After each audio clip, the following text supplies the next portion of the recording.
beautifuls, this is Aromie here, and welcome back to Mystic Destinies Serendipity of Aeons. We're here balling after this soccer girl and hopefully crack down on why she has been stalking us, because we have some things that are stolen and we feel uncomfortable about that. I do my best to keep up with the girl, dodging and weaving through the scandalized crowd as politely as possible. She's ridiculously fast and I'm somewhat out of shape. I bet any one of the guys would be able to catch up to her. I really need to start working out. Same. I chase her all the way into the lower district and I'm running out of energy. Shit, I'm gonna lose her. The thought barely crosses my mind when I catch a stroke of luck. She turns down an alley lined with bars and restaurants. The people there barely seem to pay us any mind as we run past them. When I manage to catch up to her, I see that it's a dead end. I stop my tracks and the girl turns around and slowly faces me. She only stares at me with expressionless black eyes. I slowly, cautiously approach her as if she were a cornered animal. I just want to talk to you. There was no need to run, I just have a few questions.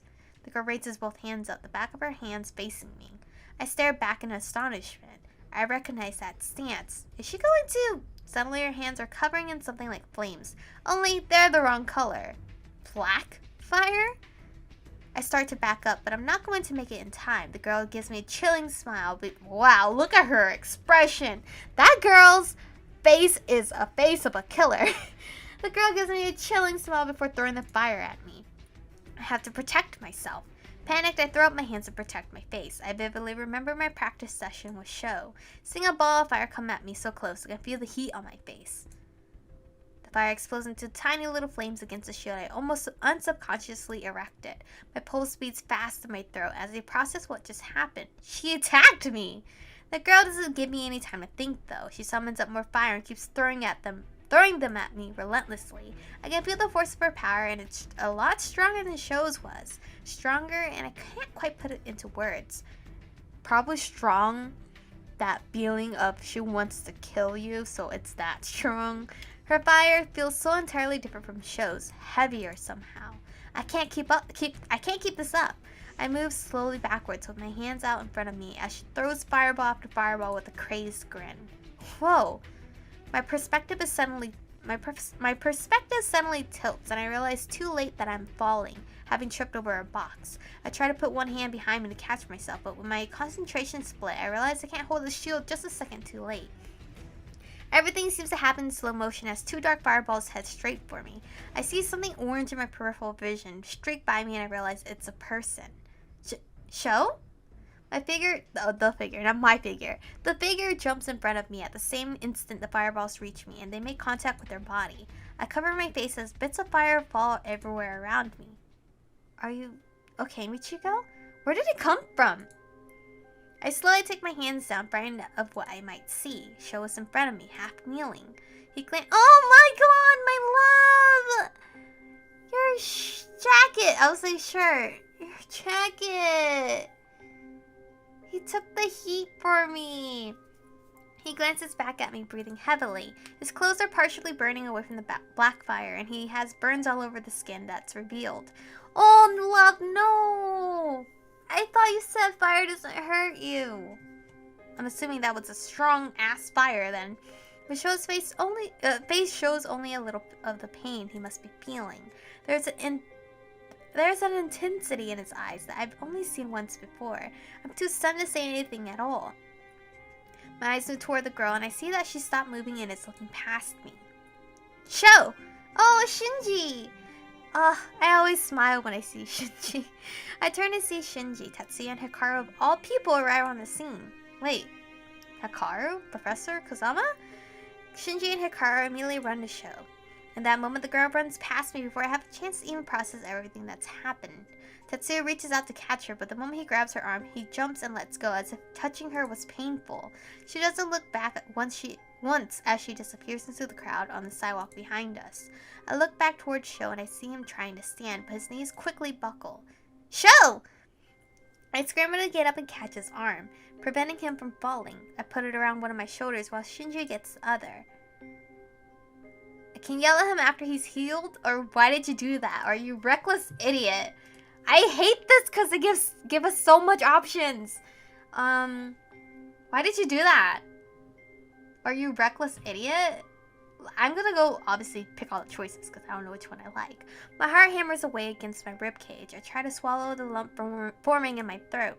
The question escapes my lips before I can even think. Why did you do that? Why? Shou doesn't answer. I would be surprised if he could string any sentence together right now.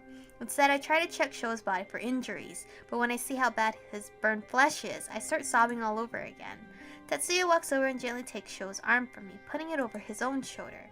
Hikaru motions for them to set Shou down in a corner he can lean into while he examines him.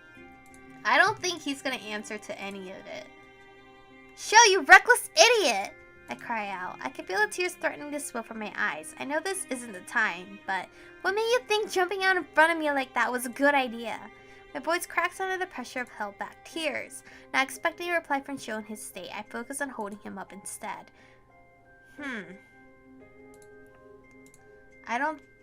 I can yell at him later. I bite my lip. I want to yell to reprimand him for being so reckless. Now is not the time. I can yell at him after he's healed. I glance at Shou out of the corner of my eye. With his face twisted in agony, Shou doesn't seem like he'd even be able to say anything to me. I ignore the heavy feeling in my stomach. This is a toughie. This is a tough choice. Honestly, I would say the first choice, depending on how close Shou and I are. I would never choose a second option, to be honest, because I'm dramatic as heck. So I would not be quiet about it. So either it's the first one or the third one. I'm gonna go with the first one. It's probably gonna make him feel like poo-poo, but I feel like that's something I would shout at Tyler. So, Hikaru motions for them to set Shou down. Okay, I already read that. I stand there sobbing and feeling completely useless. Would cryokinesis help something like this? Yeah, maybe. We could just freeze the burns? For two intelligent guys, your suggestions don't make much sense.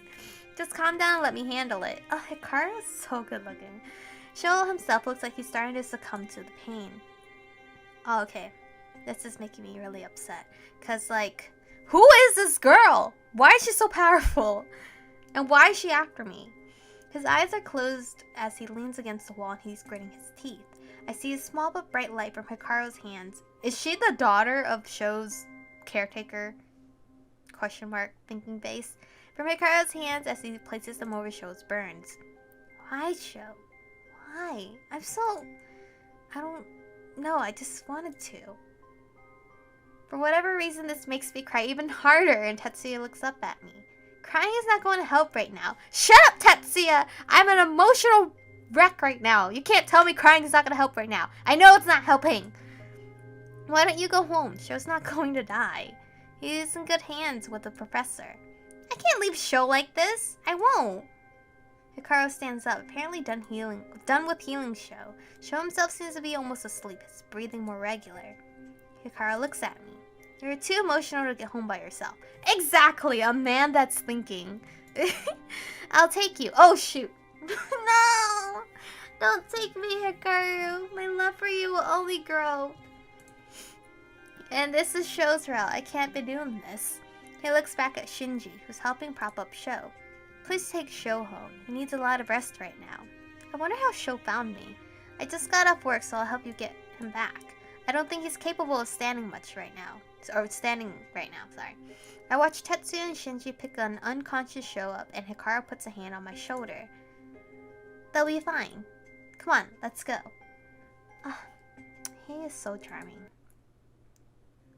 I spend the first few minutes in the car finishing off my pathetic sobbing in front of Hikaru. God, I've never been so embarrassed. But Hikaru never said anything, just quietly kept driving. Wait. Were you on a little date with the Lin lady? I keep wondering what he thinks of me, of the whole situation. Does he think I'm reckless? Does he think I'm pathetic for crying like this? I wouldn't blame him if he did. What was I even thinking? I can't ask him these things, but I finally get the courage up to ask one question. Who was that lady? I'm kidding. Is Shou going to be okay? I watch Hikaru's face as it occasionally illuminated by streetlights. I can't read him at all. Finally, he glances at me. Of course he will. He's all healed up already. Healing just draws on your own energy, so he's going to be exhausted. But we both know Shou has plenty of energy, so he'll probably be back to 100% by tomorrow. Oh, good.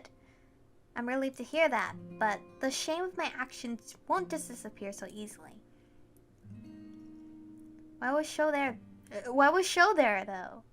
Why was Shinji? I don't understand how you guys found me. Shinji was coming in to handle something with his manager, and Shou had come with him. Shou saw you run past him apparently and sent Shinji inside to get help. He went after you by himself. How can I miss him? He's so bright. Oh, I ran past Shou and I didn't even see him? I feel my eyes filling with tears again. Shou, you knew something was wrong and you saved me. Oh my god, my heart. I can't. Oh my god. And here I thought Takumi was going to be the best route. Boy, was I wrong. That fire. What would have happened to me if it did hit me? Probably be burnt as hell, and I would not like that. If it managed to actually hurt Shou, who's fireproof. Exactly. I don't think I want to know what it would do to someone who's not. There's a silence for a few moments in the car while I try to wrangle my emotions. That girl needs to be restrained. Melody, what's wrong? What's going on or what's wrong? What's going on? The question I've been waiting for. To be honest, I don't really know. I've been seeing this girl around lately, and I've had a few times where my stuff has come up missing. I saw her leaving the cafe, and I just wanted to question her, but she started running. I had no idea she would just attack me like that. Hikaru says nothing in response, and for the millionth time, I wonder what he's thinking. We arrive at my apartment, and I start to get out of the car, exhausted from all that happened today. Melody, don't try to take on everything by yourself. That was dangerous. You might not have survived that. Or worse, you could have lost control of your powers and no one would have. Good night, Professor Kazama. I drag myself out of Hikaru's car, burdened under the reality of his ominous warning. I stare at the ceiling. I'm exhausted, but sleep won't come. Why was I so stupid? Why did I chase after her? Why did I think I could handle everything by myself? Why? Why am I so dangerous? But yet I can't protect myself. I couldn't even protect Shou. He had to clean up my mess for me. These painful thoughts spin round and around, no matter how much I toss and turn. I'm going to have to study even harder. I have to get better. This world is even more dangerous than I thought. What was that black fire? Why did it hurt Shou? And why? Why did Shou risk his life for me? As if on cue, I get a text message. I'm surprised to see it's actually from Shou, who I thought would be passed out. Don't worry about me. I'm just glad I could protect one of my friends. Stop! Stop! Do you know how much it hurts me every time you say friend? Oh my god. Let's meet up tomorrow to talk about this. I think I want to bring you somewhere. Okay. Seeing the text makes me feel better, but I touched the glass over one word. Friends. Yeah, man, same. Is that all we'll ever be? Do I want more? Was I expecting more? Yes? I'm waiting outside for Shou. After Magic Theory ended for the day, he asked me to wait for him while he talked to Professor Hikaru about something. The minutes feel like hours. I start tracing the tiles in the pavement to distract myself. I wonder what Shou wants to do today. Oh, maybe we can go to the arcade together, or go eat somewhere, or... Not long after, I hear footsteps approaching and a pair of familiar shoes come into my field of vision. I look up just as Shou walks up to me. His expression worries me. Hey, so can we go to the station? I think we should go talk to my parents today. Whoa! Meaning his parents? Oh, I'm not ready for that. Not that I'm saying no, but why go to your parents? They're researchers. They know a ton about phoenixes. And that girl's fire shouldn't have hurt me, so I want to find out why it did. I feel better knowing that we might be able to find out more, but my relief is tainted with a twinge of disappointment. So he didn't want to spend time with me after all. Okay, yeah, I don't have work today, so we can go now. And I'm totally not nervous. Nope, it's just meeting my friend's parents. No big deal. We made it to Hattori Labs pretty easily, but the secretary wouldn't let us into the actual labs. While Shou talked to the secretary, I could see people in lab coats going in and out of a room marked laboratory, authorized personnel only. We were told to wait in the offices instead while he retrieved Doctor and Dr. Hattori. Shou sits next to me on one of the sofas in the meeting room, rhythmically tapping his feet against the floor. He's just as nervous as I am. When's the last time he met his parents anyway? Or like last visited them? Who knows?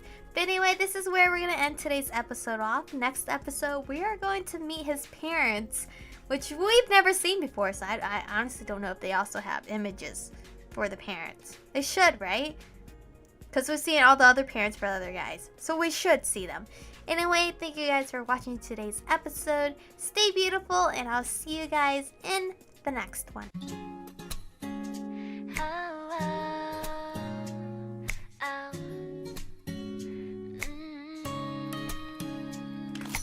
처음엔 아무 느낌 없었는데